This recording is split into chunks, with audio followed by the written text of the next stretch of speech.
முன்னாள் அமைச்சரும் அதிமுக தலைமை நிலைய செயலாளருமான எஸ்பி வேலுமணி செய்தியாளர்களை சந்தித்து வருகிறார். அந்த காட்சிகளை பார்ப்போம். இங்கே வெளியனுப்பு வந்திருந்தோம். இன்றைக்கு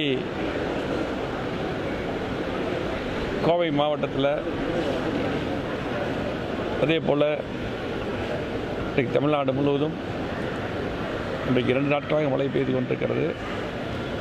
இருந்தாலும் கூட இன்னும் கோவை மாவட்டத்தில் இருக்கக்கூடிய குடிநீர் பிரச்சனையெல்லாம் கடந்த முறை ஒரு 10 நாட்களுக்கு முன்னால் மாவட்ட ஆட்சியரை நாங்கள்லாம் சந்தித்து குறிப்பாக குடிநீர் பிரச்சனை மற்றும் பல்வேறு பிரச்சனைகள் விதமாக பேசினோம்.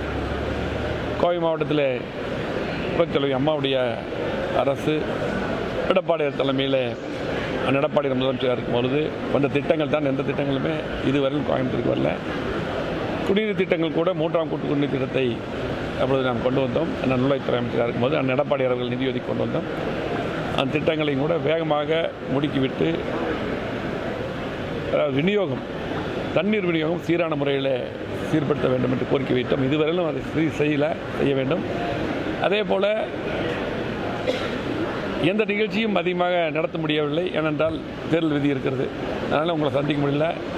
பல ஊடகங்கள் ஒரு தவறான செய்திகளை இன்னும் திமுக மற்றும் பல்வேறு கட்சிகள் அவங்களுடைய ஐடிவி சொல்கிறத நிறைய பரப்பிட்டே இருக்கிறீங்க. இப்போ நிறைய பத்திரிகை நண்பர்கள் ஃபோனில் அதை பற்றி பேசினாங்க. நான் அதை பற்றி பேச விருப்பம் இல்லைன்னு சொன்னோம். இன்றைக்கி அதாவது டெய்லியும் குறிப்பாக தினமலர் பத்திரிகை உங்களுக்கு நான் இதுக்கு முன்னாடியே சொல்லியிருக்கிறேன். நாங்கள்லாம் ஒரு மதிக்கக்கூடிய பத்திரிகையாக இருந்துட்டு இன்றைக்கும் அந்த நிர்வாகம் அவங்கள பற்றி இப்போ என்ன நினைக்கிறாங்கன்னு தெரியல. நாங்கள்லாம் இதுவரை மதித்திருக்கோம். ஆனால் சமீப காலமாக தேர்தலுக்கு முன்னாடி ஒரு கட்சி சேர்ந்து மட்டுமல்ல எங்களை டெய்லி டேமேஜ் பண்ணுறதே ஒரு பொழுதுபோக்காக வச்சுருக்காங்க. இன்றைக்கு எங்களுடைய கட்சியை பொறுத்தளவுக்கு புரட்சித் தலைவர் எம்ஜிஆர், புரட்சித் தலைவி அம்மா, அதுக்கு பின்னால் நாங்கள் எல்லாம் தலைவராக இருப்பது அண்ணன் எடப்பாடியார் அவர்கள். ஏனென்றால் இன்றைக்கு இந்த கட்சியை இந்த ஆட்சியை காப்பாற்றியவர் அண்ணன் எடப்பாடியார் அவர்கள். புரட்சித் தலைவி அம்மா அவர்கள் அம்மாவுடைய ஆட்சியை உயிரை கொடுத்து அதிமுக ஆட்சியை கொண்டு வந்தார் 2016. அன்றைக்கி பார்த்தீங்கன்னா அம்மா அவர்கள் முழுமையாக எங்களுக்கெல்லாம் பிரச்சாரம் பண்ணி வெற்றி பெற செய்து தன் உடம்பை பற்றி கூட கவலைப்படவில்லை. அதுக்கு பின்னால் பல்வேறு சோதனைகள் வரும்பொழுது இந்த ஆட்சியை மீட்டெடுத்து இந்த கட்சியை மீட்டெடுத்து இரட்டை சின்னத்தை மீட்டெடுத்து இன்றைக்கு சிறப்பான முறையிலே எங்களது பொதுச் செயலாளர் எடப்பாடியார் அவர்கள் 4 வருடங்கள் கிட்டத்தட்ட 2 மாதங்கள் அற்புதமான ஆட்சி நடத்தினார்கள். பல்வேறு திட்டங்கள் கோவை மாவட்டத்தில் இருக்கிற அத்தனை திட்டங்களும் அம்மாவுடைய ஆட்சியிலே எடப்பாடியார் நிதி ஒதுக்கி கொண்டு வந்த திட்டங்கள் தான். இதுவரை திமுக ஆட்சியில் எதுவுமே செய்யலை. உங்களுக்கு 3 வருஷம் முடிஞ்சிருச்சு. ஆகவே சிறப்பான ஆட்சி தந்து இன்றைக்கி தமிழ்நாட்டில் இருக்கக்கூடிய அத்தனை மக்களும் முழுமையாக மீண்டும் எடப்பாடியார் முதலமைச்சர் வர வேண்டும் என்று முடிவு செய்து விட்டார்கள். நாடாளுமன்ற தேர்தலும் கூட அந்த கண்டிப்பாக அது வெளிப்பாடு இருக்கும். மிகப்பெரிய வெற்றியை அதிமுக எடப்பாடியார் தலைமையிலான கூட்டணி வெற்றி பெறும். இன்றைக்கு நாங்கள் எடப்பாடியார் முதலமைச்சர் இருக்கும்போது நாங்கள்லாம் அமைச்சராக இருக்கும்போது பத்திரிகை எங்களை பற்றியே சுற்றி எழுதிட்டு இருந்தீங்க. இன்றைக்கி நாங்கள் எதிர்கட்சி ஆனதுக்கு பிறந்த ஒரு சிலரோட அஜெண்டாவை எழுதுறீங்க. நாங்கள் 2 மாதமாக கடுமையான தேர்தல் வேலை பார்த்தோம். அதிகமாக உறக்கம் கிடையாது, கடுமையான வேலை. இப்போ தேர்தல் பார்த்தீங்கன்னா மற்ற பக்கம் தேர்தல் நடக்குது. ஒரு கேப்பில் எங்களுக்கு விதிமுறை இருக்குங்காட்டி தண்ணீர் பணம் திறக்கிறோம். மீதி எல்லாம் பார்த்தீங்கன்னா இன்றைக்கி கோயிலுக்கு போகிறோம், தொகுதிக்குள்ளே சில வேலைக்கு போகிறோம், குடும்பத்தோடு.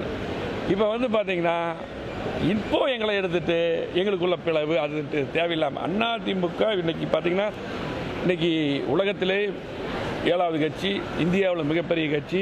இன்றைக்கி எடப்பாடியார் தலைமையில் இன்றைக்கு அற்புதமாக வீரநடை போட்டு கொண்டிருக்கு. 2 கோடி தொண்டர்களை கொண்ட அற்புதமான கட்சி. ஆகவே இதில் எந்த குழப்பமும் கிடையாது, எந்த இதுவும் கிடையாது. இன்றைக்கி பார்த்தீங்கன்னா யார் குழப்பம் பண்ணாங்களோ அவங்களாம் வெளியே போயிட்டாங்க. ஆகவே இன்றைக்கி சிறப்பான முறையில் எடப்பாடி தலைமையில் இருக்குது. இது ரிசல்ட் வந்தால் பிரச்சனை. ரிசல்ட் எப்போவுமே எடப்பாடியாரை பொறுத்தளவுக்கு எந்த முடிவு எடுத்தாலும் எங்களெல்லாம் கலந்து தான் முடிவெடுப்பார். அதை பற்றி தெரிஞ்சுக்கணும். அதாவது பத்திரிகை அதாவது ஒரு பிம்பத்தை ஒரு சில கட்சிகள் தூண்டி விட்டு இப்படி ஒரு உருவாக்க பார்க்குறாங்க, ஒரு பிரச்சனையை உருவாக்குறாங்க. அதெல்லாம் இதுவுமே அதெல்லாம் நடக்காது. கண்டிப்பாக 26 சட்டமன்ற தேர்தலில் 200 தொகுதிக்கு மேல் வெற்றி பெற்று எடப்பாடி முதலமைச்சராக வருவார்.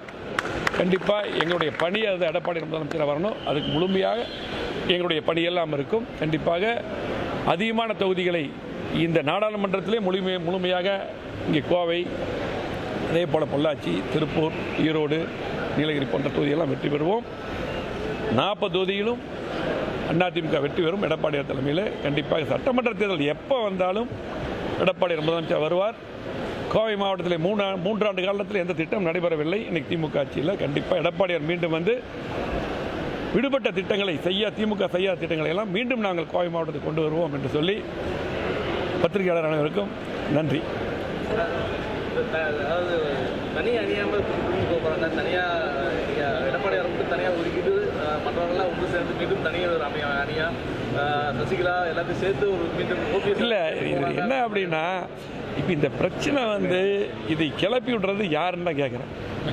தயவு செஞ்சு இந்த அப்படி ஒன்று இப்போ அற்புதமாக எடப்பாடி தலைமையில் இன்றைக்கி பார்த்தீங்கன்னா கூட்டணி அமைச்சார். இன்றைக்கி சிறப்பாக எடப்பாடியாரோட பிரச்சாரம் போல் எந்த தலைவரும் பிரச்சாரம் பண்ணல. இன்றைக்கி அவ்வளவு மக்கள் வந்து எடப்பாடியாரோட பிரச்சாரத்தை ஏற்றுட்டாங்க. அவ்வளவு கூட்டம் இன்றைக்கி கண்டிப்பாக மிகப்பெரிய வெற்றி அதிமுக தலைமையில் எடப்பாடி தலைமை வெற்றி பெற போகிறோம். ஆகவே இதில் வந்து வெற்றி இடம் போட்டிருக்கிறோம். இன்றைக்கி வெற்றி நடை எடப்பாடி தலைமையில் போட்டிருக்கோம். இதில் மற்ற கேள்விக்கு இடமில்லை. இந்த கேள்வி கேட்கறது யார், இந்த பிரச்சனை கிளம்புறது யார்? ஆகவே இதுக்கெல்லாம் முடிவு தேர்தல் வெற்றி. எடப்பாடி தலைமையில் மிகப்பெரிய வெற்றி பெறுவோம். இதெல்லாம் பதிலாக இருக்கும். ஆனால் வந்து இந்த பிரச்சனையே பத்திரிகையில் தான் எழுதுறீங்க. எங்களுக்கு உள்ளலாம் பிரச்சனைகள், நாங்கள்லாம் தேர்தல் வேலை பார்த்து எல்லாம் அமைதியாக இருக்கிறோம். இப்போ வேலைகள் கொஞ்சம் குறைவாக இருக்கிறங்காட்டி இன்றைக்கி பார்த்தீங்கன்னா ஃபேமிலியோடு இருக்கிறோம். இன்றைக்கி நீர்மோர் பண்ணுறதுக்கு போகிறோம், கட்சிக்கார வீட்டுக்கு போகிறோம். கோயில் பார்த்திங்கன்னா நிறைய கோயில் விசேஷங்கள் நடந்துட்டு இருக்குது. அந்த கோயிலுக்கெல்லாம் சென்று போயிட்டு இப்படி போயிட்டுருக்கு.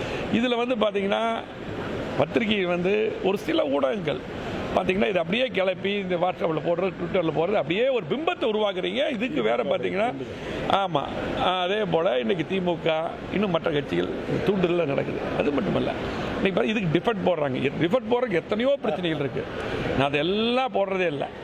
இது திருப்பி சுற்றி அதிமுக பேரை சொன்னால், எடப்பாடியார் பேரை சொன்னால் தான் இன்றைக்கி பத்திரிகை பேப்பரே வந்து பார்த்திங்கன்னா மக்கள் வந்து படிப்பாங்கிறதுக்காக எழுதுனாங்களான்னு அப்படி தான் இன்றைக்கி எங்களோட பொதுச்செயலாளர் சொன்னார் பேசிகிட்டு இருக்கும்போது. தம்பி நம்மளை சொன்னால் தான், நம்மளை எழுதினா தான் அவங்களுக்கு அந்த பத்திரிகையை விற்கும் போடுறதுக்கு அதனால தான் எழுதுறாங்கன்னு சொல்லிட்டு போனார். ஆகவே கண்டிப்பாக அதிமுக பொறுத்தளவுக்கு எடப்பாடியார் தலைமையில் வெற்றி நடை போடுகிறது. 26 எடப்பாடியார் தலைமையில் 26 வரைங்கிற அண்ணன் 26 மட்டுமல்ல, எப்போ சட்டமன்ற தேர்தல் வந்தாலும் கண்டிப்பாக எடப்பாடியார் தலைமையில் மிகப்பெரிய வெற்றியை பெற்று மீண்டும் அம்மாவுடைய ஆட்சி அமையும். அப்பொழுது கோவை மாவட்டத்துக்கு உங்களுக்கெல்லாம் தெரியும், கோவை மாவட்டத்தில் எதுவுமே நடக்கலை. மீண்டும் விடுபட்ட திட்டங்களை நாங்கள் கொண்டு வருவோம். நன்றி, வணக்கம்.